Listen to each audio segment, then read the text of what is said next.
السلام علیکم، میرا نام بیرسٹر احتشام امیر الدین، آپ یوٹیوب پر میرا ویلاگ دیکھ رہے ہیں۔ ایک تو عمران خان صاحب کی رہائی کے لیے پاکستان تحریک انصاف کی طرف سے ملک گیر جو ریلیز نکالی گئی تھیں، احتجاج نکالا گیا تھا، اس کی خبریں یہ آئی ہیں کہ وہ بڑے پاکستان تحریک انصاف باوجود اس کے کہ دفعہ 144 کا نفاذ تھا بہت ساری جگہوں پہ، اور حکومت کی طرف سے، ریاست کی طرف سے جو سختی ہے وہ تو سبھی کو پتہ، لیکن اس کے باوجود بڑے پیمانے پہ کامیاب ریلیاں نکلی ہیں، اور ان ریلیوں کے ذریعے سے عمران خان کی رہائی کا مطالبہ کیا گیا۔ اب اس کا جو رد عمل ہے حکومت کی طرف سے وہ سامنے آ رہا ہے، اور اس میں یہ ہے کہ پاکستان تحریک انصاف کے کچھ رہنماؤں کے خلاف مقدمات درج ہوئے ہیں۔ مثال کے طور پہ خبر ہے شیخ وقاص اکرم کے حوالے سے کہ ان کے خلاف پرچہ درج ہو گیا 6 ایم پی او کے تحت کہ انہوں نے دفعہ 144 کی خلاف ورزی کی ہے۔ اسی طرح فیصل آباد میں تقریباً کوئی 10 کے قریب پاکستان تحریک انصاف کے جو کارکنان ہیں، 9 کے قریب ان کو نامزد کیا گیا، اور 35 کے قریب نامعلوم کارکنان کے خلاف مقدمہ درج کیا گیا۔ اسی طرح بہاولپور میں 10 کو نامزد کیا گیا، 4 نامعلوم کارکنان کے خلاف مقدمہ درج کیا گیا۔ تو ایک تو یہ خبر ہے۔ دوسرا یہ کہ جو محمد زبیر صاحب نے انٹرویو دیا تھا ٹیلی ویژن میں، جس میں انہوں نے کہا تھا کہ جنرل باجوہ صاحب میاں نواز شریف کو جا کر ملے تھے، اور ہم تک یہ خبر پہنچی تھی، ہم نے سنا تھا کہ جنرل باجوہ میاں نواز شریف کو ملے ہیں، اور بلکہ میرے بارے میں بھی یہ کہا گیا کہ میں نے تو 1-1.5 سال پہلے ہی عمران خان کا تختہ گول کر دینا تھا، لیکن زبیر نے پتہ نہیں آپ کو کیا کر بتایا۔ یہ زبیر صاحب کے الفاظ تھے کہ میاں نواز شریف کو جنرل باجوہ نے کہا۔ اس کے بعد یہ جب سے محمد زبیر نے ٹیلی ویژن پر آ کر جنرل باجوہ کے حوالے سے گفتگو کی ہے یا یہ انکشافات کیے ہیں، ایز یو میں کنسیڈر اٹ، تو اس کے بعد پاکستان تحریک انصاف نے یہ مطالبہ رکھ دیا ہے سامنے، اور یہ زور پکڑا ہے مطالبہ کہ جنرل باجوہ کے خلاف آرٹیکل 6 کی کارروائی کی جائے، because this was not his domain کہ chief of the army staff کے طور پہ وہ جا کر اپوزیشن میں بیٹھے ہوئے کسی سیاستدان کو ملیں اور حکومت وقت کا تختہ الٹانے کی بات کریں یا اس کے خلاف سازش کریں۔ تو اگر اس وقت کے ان کے ایڈوائزر محمد زبیر ابھی آ کے ٹیلی ویژن پر خود یہ انکشاف کر رہے ہیں کہ یہ ہوا تھا، تو پھر جنرل باجوہ کے خلاف آرٹیکل 6 کی کارروائی ہونی چاہیے، کیونکہ یہ آئین توڑنے کے مترادف ہے اور principle of separation of powers کے خلاف ورزی میں ہے۔ تو یہ پاکستان تحریک انصاف کا مطالبہ ہے، اور ایک طرف تو پاکستان تحریک انصاف یہ مطالبہ کر رہی ہے، دوسری طرف آپ کو معلوم ہے کہ عمران خان صاحب نے کل جو اڈیالہ سے گفتگو کی تھی، اس میں انہوں نے بھی کچھ بڑی دبنگ باتیں کی۔ مثال کے طور پہ انہوں نے کہا کہ یہ جیل کا جو کنٹرول ہے یا اس جیل کے معاملات میں جو مداخلت ہے وہ ایک کرنل اور ایک میجر کی طرف سے ہے، اور ادھر بھارت نے ہمارے بریگیڈیئر کو قتل کر دیا، اور ادھر ISI اس بات پر لگی ہوئی ہے کہ جیل میں کس کو آنے کی اجازت ملنی چاہیے، کس کو نہیں آنے کی اجازت ملنی چاہیے، اور جو کرنل اور میجر جیل کے انتظامات میں مداخلت کر رہے ہیں ان کے خلاف مقدمہ دائر کروں گا۔ یہ عمران خان صاحب نے کل اعلان کیا ہے صحافیوں سے گفتگو کرتے ہوئے۔ پھر وہ کوئی جیل میں 2 افسران تھے، ایک ڈیپٹی سپرنٹینڈنٹ تھا، ایک اسسٹنٹ تھا، دونوں کے حوالے سے انہوں نے کہا کہ اچھے افسران تھے لیکن ان کو تبدیل کر دیا گیا۔ اپنے کمرے کے بارے میں بات کرتے ہوئے انہوں نے کہا، کیونکہ گرمی بہت زیادہ ہے تو انہوں نے کہا کہ کمرے کا پنکھا جب بند ہوتا ہے تو کمرہ اوون بن جاتا ہے۔ اور اس کے علاوہ انہوں نے کہا کہ احسن اقبال نے جو سٹیٹمنٹ دیا ہے، جس میں احسن اقبال نے کہا کہ عمران خان کو کم سے کم 5 سال جیل کے اندر رہنا چاہیے، تو عمران خان کا یہ کہنا ہے کہ یہ احسن اقبال نے دراصل عدلیہ کی توہین کی ہے، کیونکہ ہو از احسن اقبال ٹو سے کہ عمران خان کو 5 سال یا 5 دن یا 5 مہینے رہنا چاہیے۔ ان کا مطلب یہ ہے کہ this is for the courts to decide, so how come a government minister is seeing کہ جی اتنی دیر اس کو رہنا چاہیے۔ اور ایک اور جو انہوں نے بات کی ہے وہ یہ کی ہے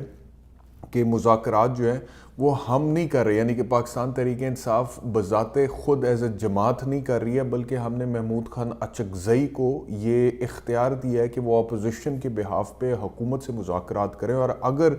وہ مذاکرات میں کوئی ایسی چیز سامنے آتی ہے جس سے لگتا ہے کہ معاملات ٹھیک ہو سکتے ہیں تو پھر اس وقت ہم اس کو کنسیڈر کریں گے، اور اگر میرے پیچھے ہٹنے سے ملک کے معاملات یا حالات بہتر ہو سکتے ہیں تو مجھے کنونس کریں کہ جی آپ کے پیچھے ہٹنے سے اس طرح ہو سکتے ہیں تو میں پیچھے ہٹ جاؤں گا۔ تو یہ عمران خان صاحب کی گفتگو کا خلاصہ ہے جو کل انہوں نے اڈیالہ جیل میں کی ہے۔ تو ایک طرف وہ کہہ رہے ہیں کہ میں کرنل میجر کے خلاف مقدمہ دائر کروں گا، دوسری طرف PTI کہہ رہی ہے کہ جنرل باجوہ کے خلاف آرٹیکل 6 کی کارروائی ہونی چاہیے، اور تیسری طرف جو لاہور ہائی کورٹ کے چیف جسٹس ہیں وہ جو آرڈر لکھ رہے ہیں اس آرڈر میں وہ یہ کہہ رہے ہیں کہ جو انٹیلیجنس ایجنسیز ہیں، جو انٹیلیجنس ایجنسی ہے ISI ہے، اس کی جو مداخلت ہے عدلیہ کے کاموں میں وہ درست نہیں ہے، اور اس میں وہ سرگودا کا حوالہ دے رہے ہیں، اور جج صاحب کے ساتھ جو کچھ ہوا اور پھر انسداد دہشت گردی کی عدالت کے اسسٹنٹ کے ساتھ جو کچھ ہوا، اور انہوں نے کہا کہ یہ عدلیہ کی ہراسمنٹ ہے اور یہ عدلیہ کے اختیارات میں مداخلت ہے اور یہ نہیں ہونا چاہیے، اور اسے رول آف لا اور عدالتی کاموں پہ فرق پڑتا ہے اور انصاف نہیں ہو سکتا۔ تو یہ 3 جگہوں پہ 3 مختلف لوگوں نے ایک ہی طرح کی بات کی ہے کہ جی یہ معاملہ جو ہے اس طرح سے نہیں ہونا چاہیے اور یہ غلط ہو رہا ہے۔ تو سوچنے والی بات یہ ہے کہ اسٹیبلشمنٹ اس کا کس حد تک اثر لے رہی ہے۔ اسٹیبلشمنٹ کیا ہے سمجھتی ہے کہ مثال کے طور پہ ایک طرف پولیٹیشین بات کریں، ایک سیاسی جماعت بات کرے، ایک لیڈر بات کرے، دوسری طرف عدلیہ بات کرے، عدلیہ میں بھی کوئی مطلب کہ انسداد دہشت گردی کی عدالت کا جج بات کرے، تو کوئی ہائی کورٹ کا جج بات کرے، تو کوئی اسلام آباد ہائی کورٹ کے 6 ججز بات کریں، اور پھر میڈیا بات کرے، تو کیا اسٹیبلشمنٹ کی صحت پہ کوئی فرق نہیں پڑتا؟ مطلب کہ جتنے بھی مختلف سٹیک ہولڈرز ہیں پاکستان میں، پہلے کیا یہ ہوتا تھا کہ پہلے یہ ہوتا تھا جو میں پہلے بھی کئی دفعہ آپ سے کہہ چکا ہوں کہ جو پہلے کی اسٹیبلشمنٹ ہوتی تھی اس نے بڑی محنت سے ایک بیانیہ کھڑا کیا تھا کہ پاکستان کے حالات اس وجہ سے برے ہیں کہ پاکستان کے سیاستدان برے ہیں، سویلین گورنمنٹ کرپٹ ہے، لیکن وہ سارے بیانیے پہ موجودہ اسٹیبلشمنٹ نے خود پانی دھر دیا اور انہوں نے تباہ و برباد کر دیا اس بیانیے کو۔ اب ہر جو سٹیک ہولڈر ہے پاکستان کا، most of the stake holders جو آپ کو نظر آتے ہیں، چاہے وہ عدلیہ ہے، چاہے وہ یہ ہے وکلا برادری ہے، چاہے وہ پارلیمنٹ ہے، چاہے وہ میڈیا ہے، تو ان میں سے اکثر و بیشتر لوگ یہ بات کرتے ہوئے آپ کو سنائی دیتے ہیں کہ جی یہ جو اس ادارے کی اسٹیبلشمنٹ کی مداخلت ہے پاکستان کے سویلین انسٹیٹیوشنز کے اختیارات میں، اور ان کی جو خواہش ہے طاقت اقتدار اپنے پاس رکھنے کی، اس کی وجہ سے بگاڑ ہے، اور اس کی وجہ سے پاکستان میں سیاسی استحکام نہیں آتا ہے، اور جس کا اثر معیشت پہ پڑتا ہے، اور معیشت پہ پڑتا ہے تو اس کا اثر غریب آدمی پہ پڑتا ہے، غریب آدمی پہ پڑتا ہے تو اس کا بچہ رات کو بھوکا سوتا ہے۔ تو اگر غریب آدمی کی زندگی بدلنی ہے تو معیشت درست کرنی پڑے گی، معیشت درست کرنی ہے تو سیاسی عدم استحکام کو ختم کرنا پڑے گا، سیاسی عدم استحکام کو اگر ختم کرنا ہے تو اسٹیبلشمنٹ کو اپنے آئینی کردار میں جانا پڑے گا، اور اسٹیبلشمنٹ کو اگر اس کے آئینی کردار میں بھیجنا ہے تو پھر آئین کا اطلاق کرنا پڑے گا۔ یہ اب اتنا ایک مطلب کہ پاپولر نیریٹو ہو گیا ہے پاکستان میں، ایک گراس روٹ لیول پہ ایک عام آدمی کو بھی اور پنڈ دیہات کے بندے کو بھی یہ چیز اتنی زیادہ ازبر ہو گئی ہے کہ یہ میرے خیال میں جو پچھلی اسٹیبلشمنٹس ہوتی تھیں اس کے لیے تو ایک یہ ڈرانا خواب ہوگا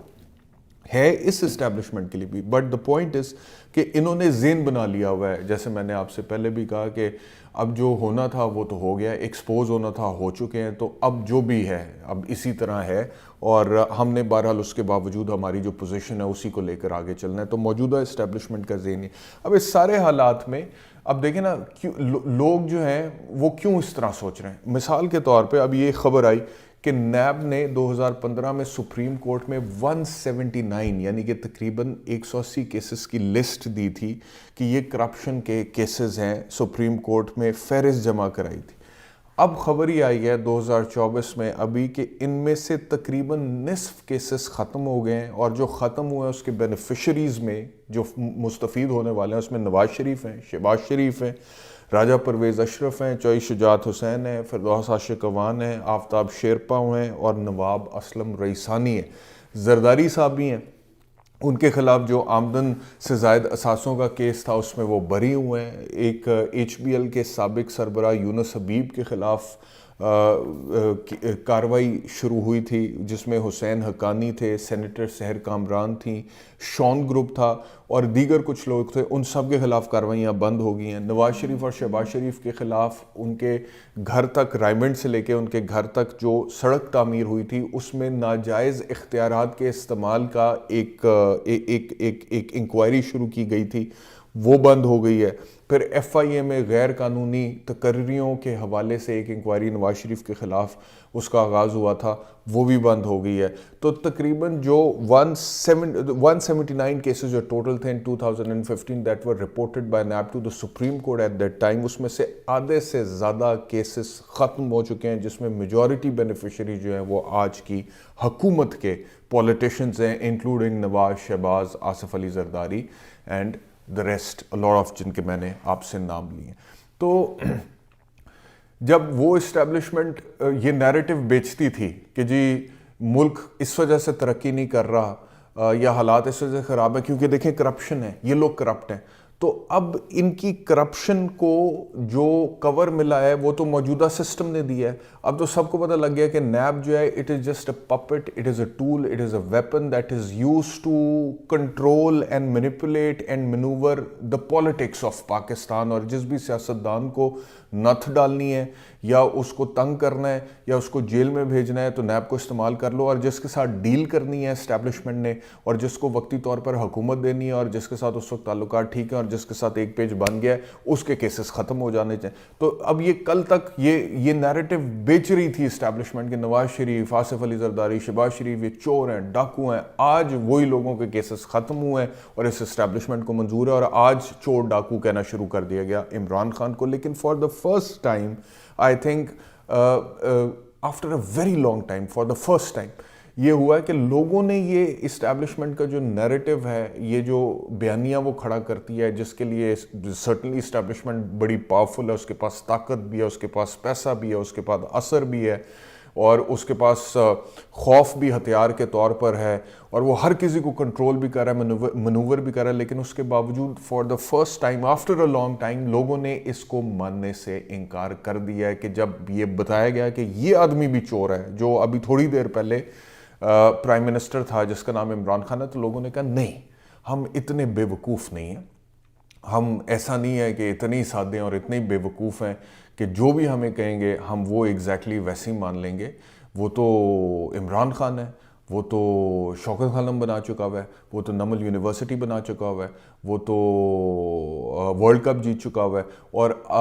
وہ اس کے خلاف تو آج تک کبھی کوئی کرپشن کی بات ہوئی نہیں, اور وہ تو پیسے کا بھوکا نہیں, اور وہ تو پیسہ چھوڑ کر بہت زیادہ کما سکتا تھا. پاکستان واپس آیا, اس نے سیاست کیا, اس نے مشکل راستہ اختیار کیا, اس نے ڈیل نہیں کیا, اس نے کوئی الحاق نہیں کیا کسی اور کے ساتھ. وہ حکومت میں آفریں آئیں منسٹریوں کی, پرائم منسٹرشپ کی, اس نے وہ نہیں لیا, اور اس نے لمبے راستے کے ذریعے اقتدار میں آ کر کہا جی کہ میں پاکستان کو بدلنا چاہتا ہوں اور نیا پاکستان بنانا چاہتا ہوں. تو اب اس آدمی کو کل تک تو اسٹیبلشمنٹ کہہ رہی تھی کہ بڑا بہترین لیڈر ہے اور امت مسلمہ اور یہ وہ ساری باتیں ہو رہی تھیں, اور آل آف اے سڈن جب اسٹیبلشمنٹ کے ساتھ اس کے اختلافات ہوئے ہیں تو آپ کو وہ برا لگنے لگ پڑا ہے, تو آپ نے اس کے بارے میں یہ کہنا شروع کر دیا تو پورا ملک مان جائے. تو ملک ایسے نہیں, لوگوں نے کہا کہ تو فار دا فرسٹ ٹائم لوگوں نے وہ ایکسیپٹ کرنے سے انکار کیا ہے, اور اسٹیبلشمنٹ بھی اس حوالے سے پریشان ہے کہ اب آگے کیا جائے, کیونکہ جو سچویشن ہے وہ بہت طاقت اور ہر چیز استعمال کرنے کے باوجود پولیٹیکلی کنٹرول میں نہیں آ رہی ہے. اب آپ دیکھیں نا کہ جہاں پہ مثال کے طور پہ وہ ملکو جیسے سنگر جو ہے اس کا نام میرے خیال میں یا کسی لسٹ میں ڈال دیا گیا جس کی وجہ سے فلائی نہیں کر سکا, اور اس کے بعد اس کو گانا پڑ گیا پاک فوج کے حوالے سے, اور جس میں وہ پاک فوج کی تعریفیں کر رہے ہیں, اور اس کے بعد پھر سوشل میڈیا پر مختلف لوگ یہ ٹویٹس کریں کہ ملکو نے بھی پریس کانفرنس کر دی ہے. تو دس از سو انفارچونیٹ کہ پاک فوج جو کہ پاکستانیوں کا رومانس ہے, جو پاکستانی جس کو بہت عزت کی نگاہ سے اور محافظوں کے طور پر دیکھتے رہے ہیں, تو ان کے بارے میں اگر کسی کو تعریف کرنی پڑی, مطلب کہ اے وطن کے سجیلے جوانوں, اور اس کے علاوہ اتنے اور جنگی ترانے اور سب کچھ لوگوں کے دلوں پر لکھے ہوئے تھے. اور آج کیا بات ہو رہی ہے کہ کہ کیونکہ ملکو نے اپنا نام وہ نو فلائی لسٹ سے نکلوانا تھا یا ECL سے نکلوانا تھا, لہٰذا اس نے پاک فوج کے حق میں بھی گانا گا دیا. سو دس از سو انفارچونیٹ کہ ہم پاکستان کے حالات کو اور یہ جو رومانس ہے between the Pakistan armed forces and ordinary Pakistani, اس کو کس نہج پر لے آئے کہ اس طرح کی باتیں ہو رہی ہیں. اور ملک کی یہ صورتحال ہے کہ سوات جیسے انسیڈنٹس ہو رہے ہیں کہ جہاں پہ لوگوں نے ایک شخص کو جس کے بارے میں الزام یہ تھا کہ اس نے کوئی بلاسفمی کی ہے, تھانے میں توڑ پھوڑ کر کے اس کو باہر نکالا ہے اور اس کے بعد اس کو مارا ہے, ہلاک کر دیا, اور اس کے بعد جان سے مار دینے کے بعد اس کی لاش کو آگ لگا دیا, اور اس کے بعد اس کی ویڈیوز بنائی ہیں, اور اس کے بعد وہ سوشل میڈیا پر چل رہی ہیں, سرکولیٹ کر رہی ہیں. یہ حالات ہیں. اور یہ حالات ہیں کہ لاہور باغبان پورہ سے خبر ہے, مومن پورہ قبرستان سے, کہ 6 مہینے کا ایک بچہ فوت ہوا تھا اور اس کو انہوں نے دفنایا اس کے ماں باپ نے, اور اس کے بعد وہ فاتحہ پڑھنے کے لیے اس کی قبر پر آئے ہیں تو قبر خود ہی پڑی تھی اور بچے کی لاش وہاں سے غائب تھی. اب امیجن یہ ہو کیا رہا ہے اس ملک میں. بولے کہ آپ سوچیں کہ وہ, میں نے آپ کو یاد ہوگا کچھ دن پہلے آپ سے کہا کہ ایک چینل بڑا زبردست ہے ورجینیا برڈ ہاؤس کے نام سے, جس میں وہ پرندوں کے اوپر فوکس کر کے دکھا رہے ہیں کہ وہ کس طرح اپنے بچوں کی پرورش کرتے ہیں کیمرہ لگا کے. تو آپ اس کو ضرور سبسکرائب کریں. اس کے جو اونر ہیں عمران صاحب, ان سے میری دوبارہ بات ہو رہی تھی اور انہوں نے مجھے بتایا, انہوں نے اب امیجن کریں, انہوں نے مجھے بتایا کہ امریکہ میں, انہوں نے کہا احتشام بھائی ہمارے یہاں پہ آفس میں جو دفتر ہے وہاں پر کیا ہوا کہ ایک خاص قسم کا برڈ ہے, اس برڈ نے نا نیسٹ بنا لیا اپنا گیٹ پہ زمین پہ ہی, اور اس کے جب زمین پہ اس نے نیسٹ بنا لیا اور اس میں انڈے وغیرہ دیے, تو وہ جب آفس والوں نے نوٹ کیا تو اس کے اوپر ریسرچ کی, پتہ لگا جی یہ کون سا خاص پرندہ ہے جو کہ درخت پر نیسٹ نہیں بناتا, یہ زمین پر ہی نیسٹ بناتا ہے. تو وہ زمین پر اس نے نیسٹ بنا لیا. اب وہ زمین پر گیٹ کے سامنے اس نے نیسٹ بنا لیا, اور وہ گیٹ سے آمد و رفت تھی, لوگ انٹر بھی کرتے تھے, ایگزٹ بھی کرتے تھے دفتر کے لیے. تو کہتے ہیں دفتر والوں نے باقاعدہ طور پر ایک نوٹیفیکیشن جاری کر دیا کہ جب تک, اب کیونکہ this has happened what has happened and this bird has made its nest دفتر کے دروازے کے اوپر, سو یہ والا جو دفتر کا جب, and the nature unless and until the nature will take its course, جب تک کہ یہ اپنا بچے اس کے بڑے نہیں ہو جاتے, اور وہ کہتے ہیں نا آلنے جو باہر نہیں چلے جاندے وہ بچے اڑ گئے, تو کہتے ہیں تب تک انہوں نے کہا کہ یہ والا دروازہ اب استعمال نہیں ہوگا, اس دروازے کی بجائے دوسرا دروازہ استعمال ہوگا. جو بھی امپلائیز ہیں یا امپلائر ہیں وہ دوسرے دروازے سے دفتر میں انٹر ہوں گے, ایگزٹ ہوں گے. وہ پرندے کا جو نیسٹ ہے اس کے اب اس کے جو رائٹس ہیں اس کو ڈسٹرب نہیں کیا. اب آپ امیجن کریں, پھر ہم کہتے ہیں جی ہم مسلمان ہیں, ہم اسلام کو جو ہے مانتے ہیں, اور اسلام جو جانوروں کے حقوق کی بات کرتا ہے اس کے ماننے والے, اللہ معاف کرے کہ اسلام کے نام پر بنے ہوئے ملک میں 6 مہینے کے بچے کے دفن ہونے کے بعد قبر میں اس کی لاش کو بھی نہیں چھوڑیں, اور کیسے کیسے واقعات رپورٹ ہو رہے ہیں کہ 6 مہینے کا بچہ قبر میں بھی محفوظ نہیں ہے یار. اس کی لاش وہاں سے نکال کے غائب کر دی گئی, اور اس کے باپ نے پولیس میں رپورٹ لکھوائی ہے کہ جی وہ میرے بچے کی لاش غائب ہو گئی ہے. اور وہ بلاسفمی کے نام پہ جو جس طرح آگ لگا دی گئی ہے لاش کو, اور دوسری طرف جن ملکوں کو ہم کہتے ہیں کہ وہ دیکھو یہ کیا ملک ہیں, اور یہ کافر ہیں, اور یہ ایسے ہیں, اور یہ فلانے, اور یہ ٹمکانے ہیں, اور امریکہ کا جو یار ہے غدار ہے, اس طرح کی باتیں ہم نے سنی ہیں نا, بہت ہوتی ہیں. تو ان ملکوں کے اندر بھی تو دیکھیں نا کہ وہ اپنے ملکوں کے اندر کیسے چل رہے ہیں. یعنی کہ ایک پرندے کے, ایک برڈ کے رائٹس ہیں, اس برڈ کے جو اس نے ایگز دیے ہیں اس میں جو بچے نکل رہے ہیں اس کے رائٹس ہیں, اور پاکستان میں انسان کے بچے کے کوئی رائٹس نہیں ہیں. پاکستان میں انسان کا بچہ بیچارہ بھوکا, پاکستان میں انسان کے بچے کو چھت نصیب نہیں ہوتی, ایجوکیشن ہیلتھ فیسلٹی نصیب نہیں ہوتی, سٹنٹڈ گروتھ ہے. پاکستان کے اپنے ایڈلٹ کو